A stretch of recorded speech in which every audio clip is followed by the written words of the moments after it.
Welcome to Ranju's free time vlog.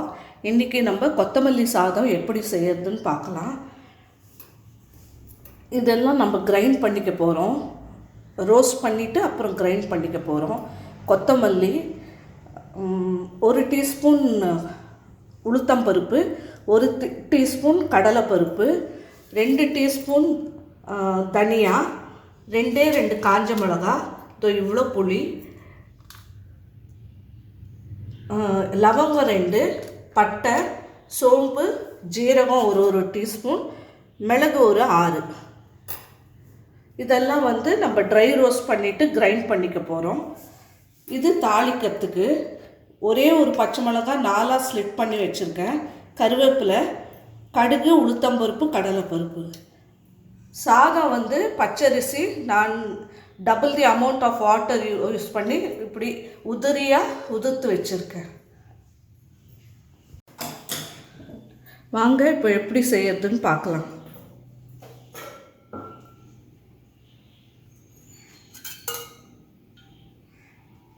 ஒரே ஒரு சொட்டு எண்ணெய் விட்டுட்டு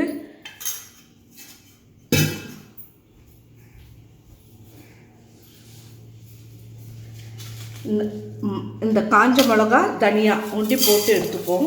ஏன்னா காஞ்ச மிளகா வெறும் கடாயில் வறுத்தா ரொம்ப நெடி வரும்.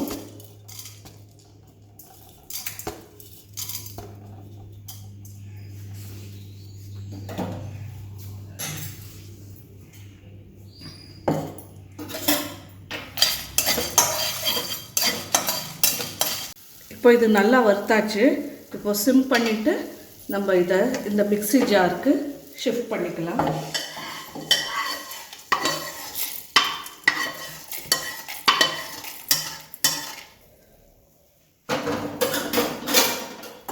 இப்போ மற்ற இன்க்ரீடியன்ஸ்லாம் போட்டுக்கலாம்.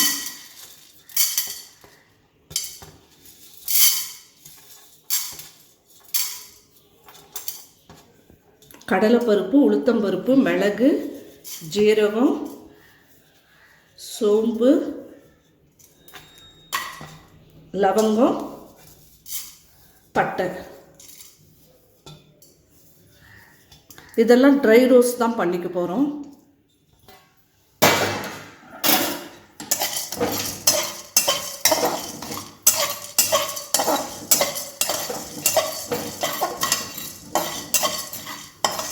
இப்போ நல்லா வறுபட்டுருச்சு. இதையும் அந்த மிக்ஸி ஜாருக்கு ட்ரான்ஸ்ஃபர் பண்ணிக்கலாம்.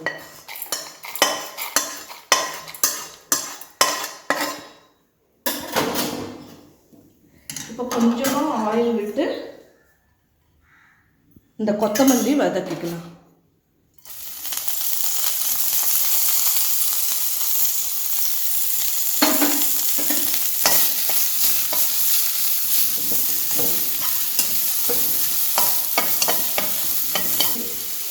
இந்த மிக்ஸி ஜார்லேயே இந்த புளி, அந்த சாதத்துக்கு தேவையான அளவுக்கு உப்பு ஆட் பண்ணிக்கலாம்.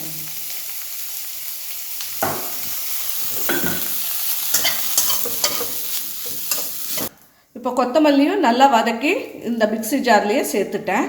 இப்போ சாதத்துக்கு நம்ம தாளிச்சுக்கலாம்.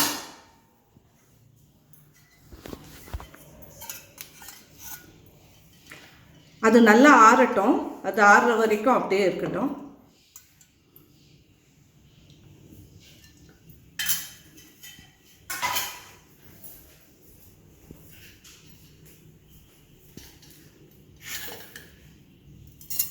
கடுகு,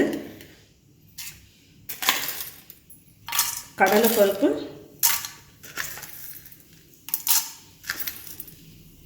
உளுத்தம்பருப்பு,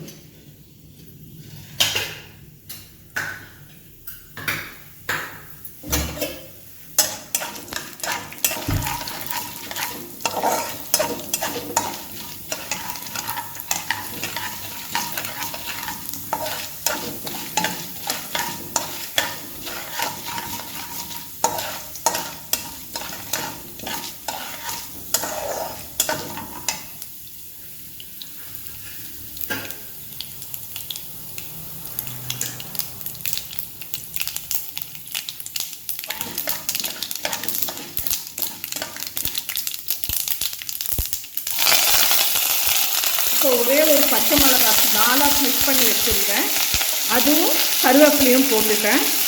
இப்போ இதை நம்ம சாதத்தில் கொட்டிடலாம்.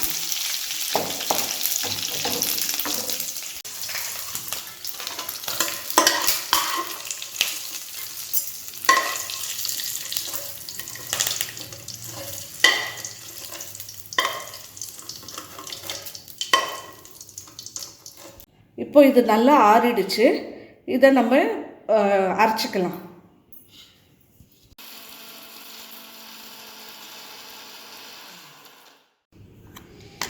இப்போ நம்ம மிக்சியில் போட்டது இந்த அளவுக்கு நல்லா ஃபைனாக அரைச்சாச்சு. இப்போ ஸ்டவ்வில் எண்ணெய் அப்படியே தான் இருக்குது. அந்த தாளித்து கொட்ட அந்த மேலோடு எடுத்து ஊற்றிட்டேன். இப்போ இந்த மிக்சரை இந்த எண்ணெயில் மீதி எண்ணெயில் போட்டுடலாம்.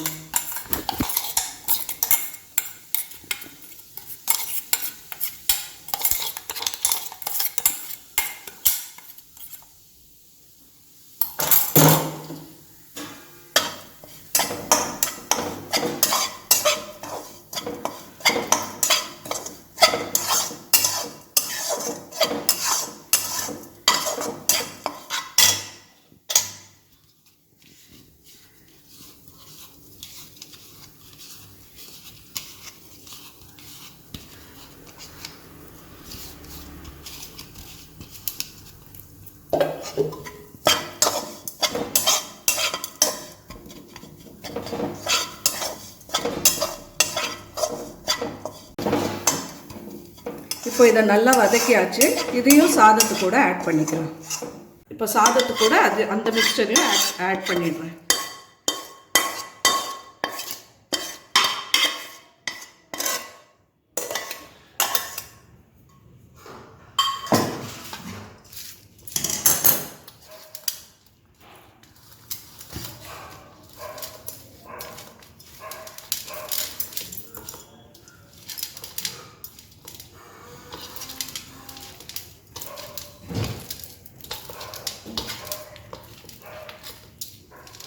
கட்டி இல்லாமல் நல்லா பிசைஞ்சு விட்டுடுங்க.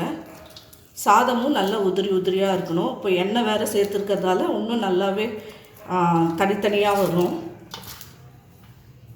இப்போ நல்லா கலந்துட்டேன். ஒரு பிளேட்டில் சர்வ் பண்ணுறேன்.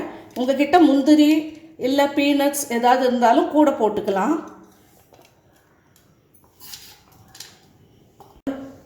கொத்தமல்லி ரைஸ் ரெடி. நீங்களும் செஞ்சு பார்த்துட்டு கமெண்ட் பண்ணுங்கள். பிடிச்சிருந்தா ஷேர் பண்ணுங்கள், சப்ஸ்கிரைப் பண்ணுங்கள்.